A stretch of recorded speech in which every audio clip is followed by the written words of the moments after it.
You're listening to the Ask Drone U podcast. You ask, we answer your drone questions. Whether you're here to turn your passion into profit or you simply fly for fun, we're a community of learners and teachers who aspire to achieve greatness. We are Drone U. Hey everyone, and welcome to another interesting episode of Ask Drone U. I am post-COVID Paul. Thanks for joining us. Well, at least we hope you're post-COVID, because I'm sitting right next to you. But I'm Rob. Very glad to be sitting here regardless, hanging out with Paul.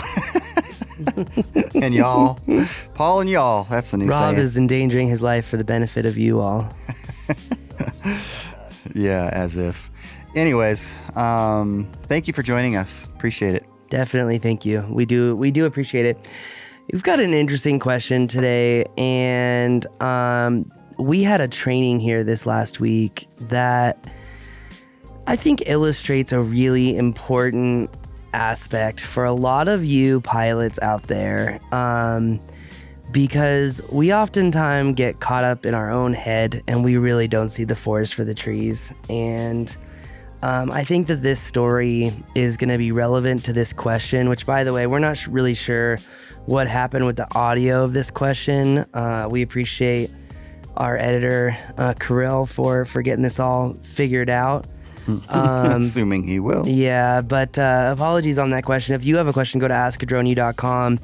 But I think that this question is going to perfectly illustrate where I've seen a lot of drone pilots kind of struggling. So I think this is going to be a great story and a good message for all of you that are out there looking for work. So, are new drone service providers able to conduct effective market research in the inspection and asset industry, as well as construction, if we are not versed on the pain points of those businesses, since we are new to the industry? All right, Robert, thank you for the question. Really do appreciate you sending the question in. And I know it takes a little bit of courage, if not a lot of courage, depending on where you're coming from. We do appreciate those questions. And if you have something that is tickling your brain, like what is the right protocol for battery labeling or issues with starting up a drone program, we've been doing a lot of work on that side with props. So that said, if you have a question, askadroneu.com.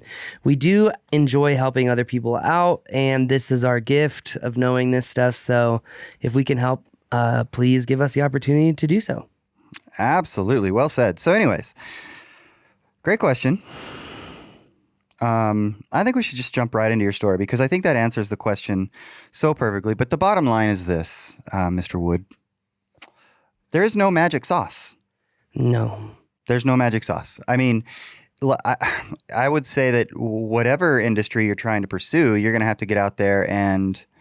you know what? The other thing is that nowadays there are so many ways and resources to go get the information. I was actually going to ask you before I go into the story if you were researching this before I go on a tangent about analysis paralysis, because that's the only outcome that I've ever seen with most of these data searchers. But if you were to go out and try to find this stuff, where would you go? Well, I would go to the source. I would go to the construction companies. I would go to the utility companies that I want to do inspections for. And I don't mean to oversimplify this, but what I would say is I'm going to assume, well, let's just talk about the construction side of things. Construction workers, construction companies, and sort of your circle of people in your life, it's kind of like mortgage people and real estate people. Whether you know it or not, I guarantee it's probably 2 degrees of separation to you and somebody who does it, right? Mm-hmm.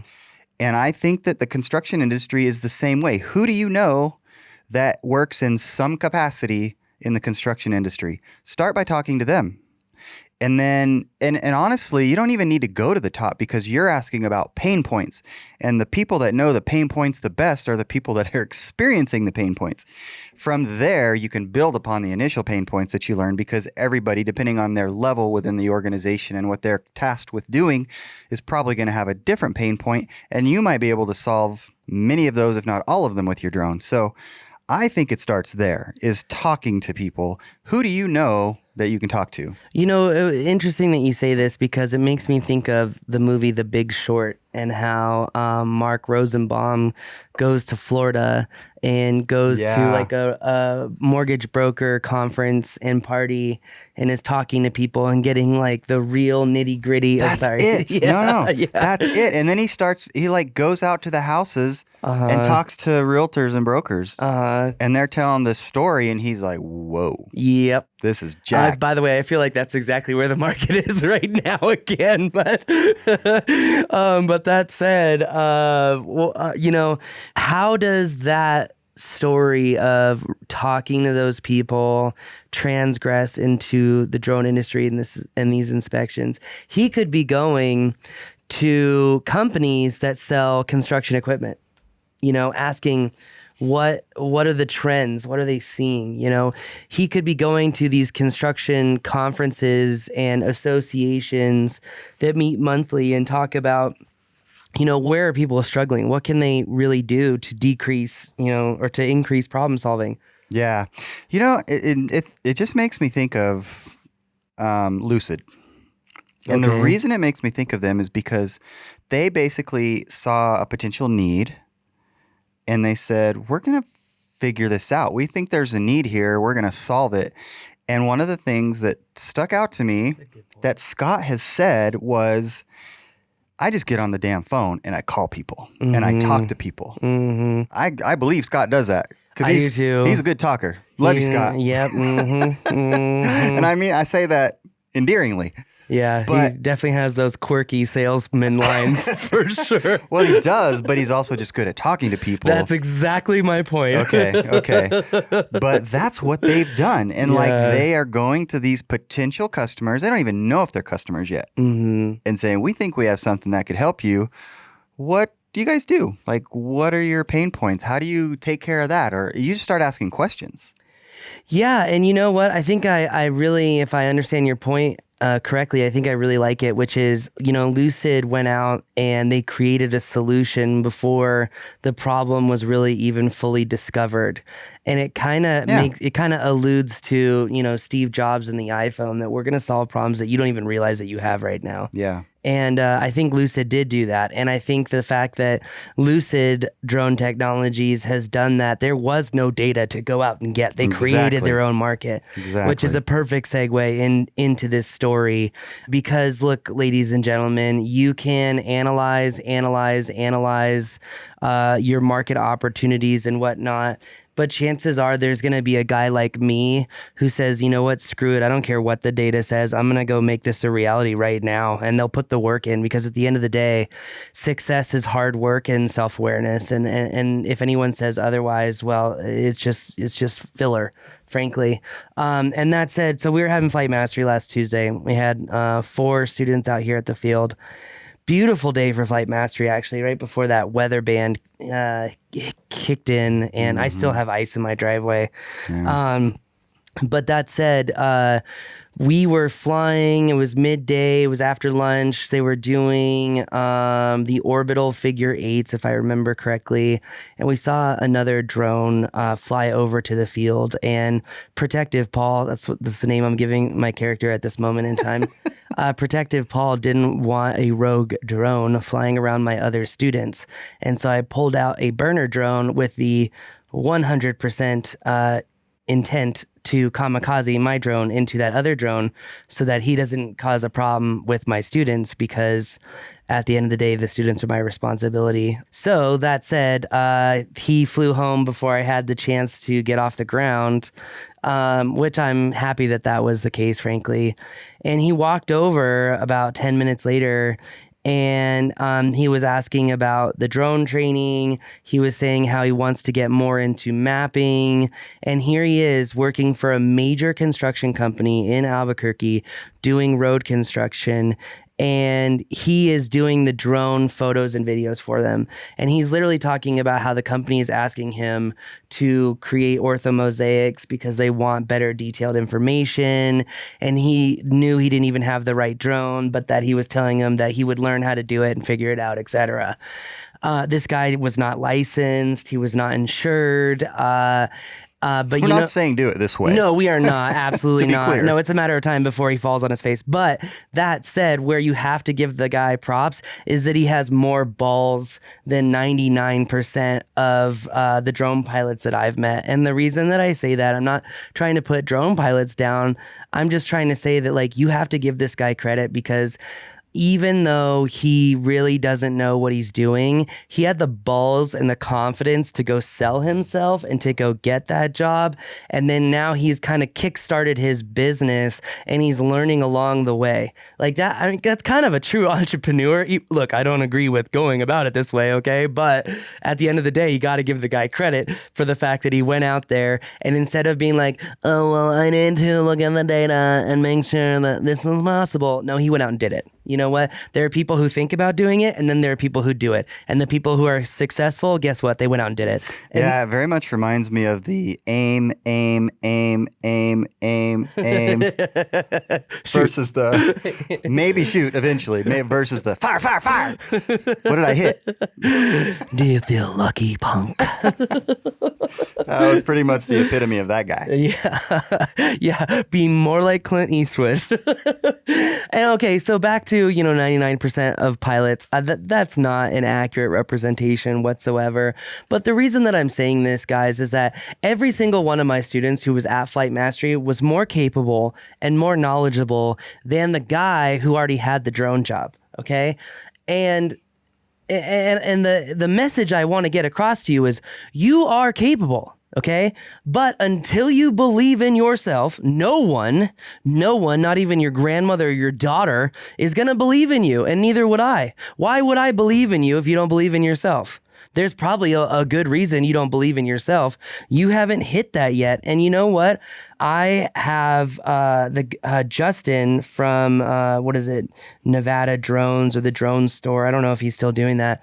He helped me with this back in 2014. He helped me see that I was being a total whiner, didn't believe in myself, and I had to literally prove it to myself that it was possible. And then boom, it happened. And this kind of goes into, I know sometimes 4-hour sermons aren't Rob's thing, but this kind of goes into, Michael Todd's Crazy Faith sermons. And he talks about a lot of us are kind of stuck in our ways because we can't imagine the future that we want. We can't imagine the future of what it looks like when we put in the hard work. We can't imagine the future of having a business with lots of employees that maybe someone wants to buy later down the line. That we have this inability to believe in ourselves and our inability to see the vision and then put in the work to essentially reap what you sow. And how you got to sow every day, every single day. Yeah. And you got to have that imagination. You got to have that vision. And more importantly, you got to have that belief in yourself. And until you have that and put feet to the ground, you have nothing. You have absolutely zero, nothing. Mm-hmm. Okay. And so for all my students who are smart, who are capable, all 4 who just went through Flight Mastery, all of them are a better pilot than that guy. All of them. Okay. But I feel like this message is for you guys that do not stutter step. Walk in faith, do it confidently, believe in yourself, and just put yourself out there. I mean, all the time, we work with a lot of engineers. And look, engineers, I love you guys because you guys solve the world's problems.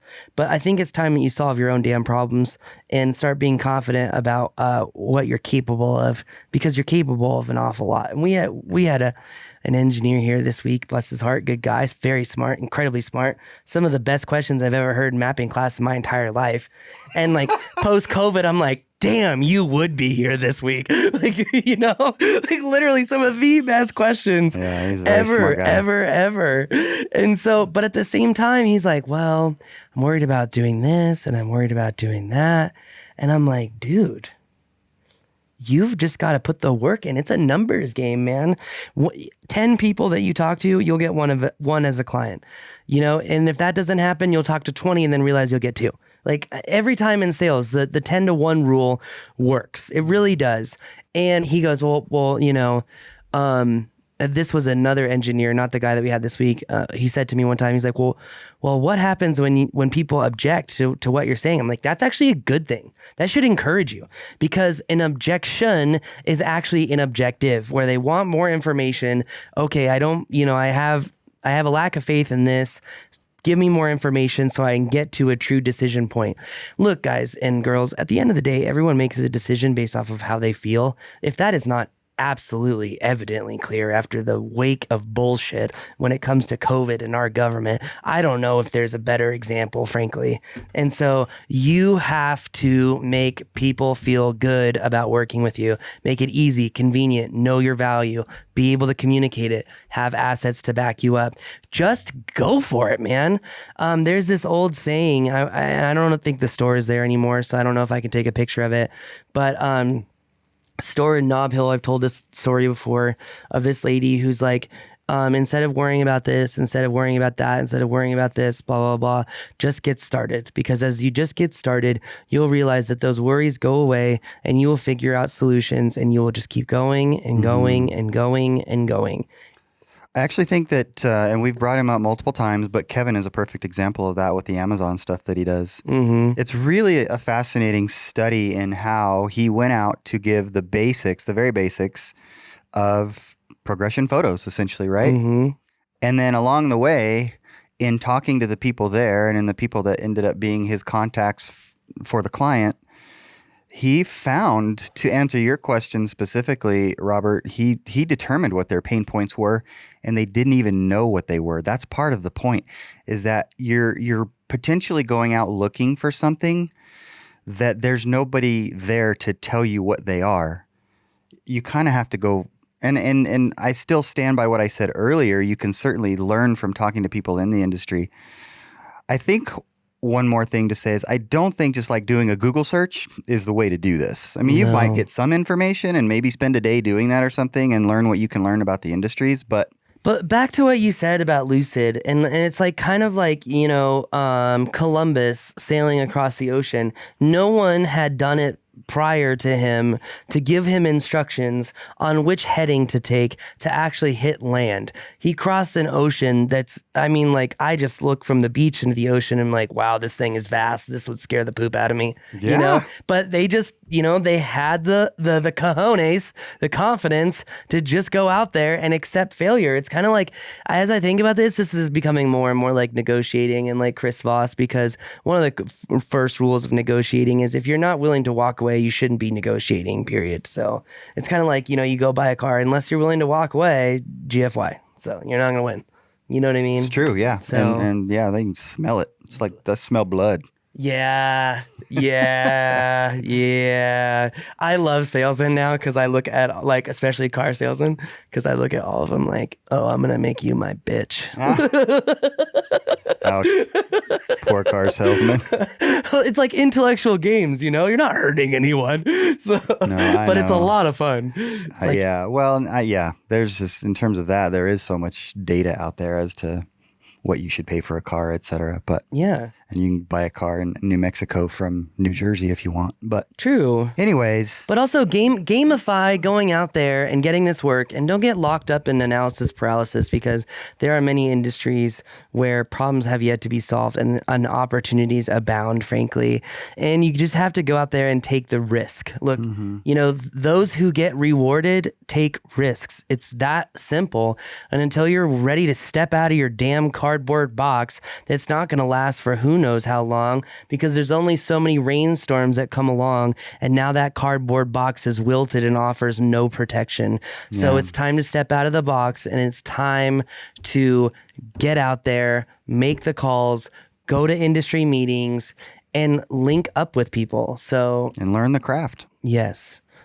Fly well. This is why. Know your camera. Yeah. This is why I really wish I would have listened to my dad just this one time. And it was in college. And he said, you should minor in business, because as a lawyer, everyone that I've ever worked for owns a business. And until you know how to sell yourself, you are worthless, because you can only go so far. And so I would say to everyone out there, you've got to learn how to sell yourself. You've got to learn how to gamify it. You don't have to have the ideology of, oh, I'm going to make someone my bitch, because that might not be very healthy. But at the same time, you can say, oh, I'm going to intellectually make them my BZ, and then they're going to love being it because I'm actually helping them. Whatever. Okay, we're not here to get That's stuck a pretty in the nice weeds. spin, wouldn't you say? Yeah, you can spin anything in sales, okay? You just have to be authentic and genuine. So, and actually have what it takes to back it up. Believe in what you're doing. That's right. So, all right. Well, that was a long-winded diatribe. So, yeah, I hope that's helpful, Robert. I hope. Yeah. Anyways, that's truth. That's truth. yeah, I mean, I actually love where we went at first, where we're talking about, going out into the world and getting the data and whatnot, and the Big Short and where to do this here. True. It is, at the end of the day, though, you have to be able to just do it. I mean, you have to be able to put yourself out there. It actually kind of reminds me, I don't know why there's this parallel, but it reminds me of the mask mandates, especially in New Mexico, as they just got extended. And I would love to ask our governor one question, which is, what's the difference between 1 micron and 3 microns? Do you know the difference, Governor? Because I doubt that you do, because the virus is 1 micron and most masks stop 3 microns. So these masks are worthless. And I see all these people so worried about masking up in the grocery store. And yet there are people rampantly stealing and robbing from the grocery store on a daily, if not hourly basis. And you're scared about wearing a mask? Like, really? Like, that's really going to get you far in life. All right. Sorry for that political bombshell, but there you go. I don't know how much of a bombshell it is, but Yeah. political rant nonetheless. Anyways, thank you for joining us. AskDroneU.com. We want to hear from you. We know you have questions. And we've said it before, we'll say it again, that if you have a question, so does a lot of other people. And you're doing them a service by asking the question. So take a few minutes. Go to AskDroneU.com. Thank you.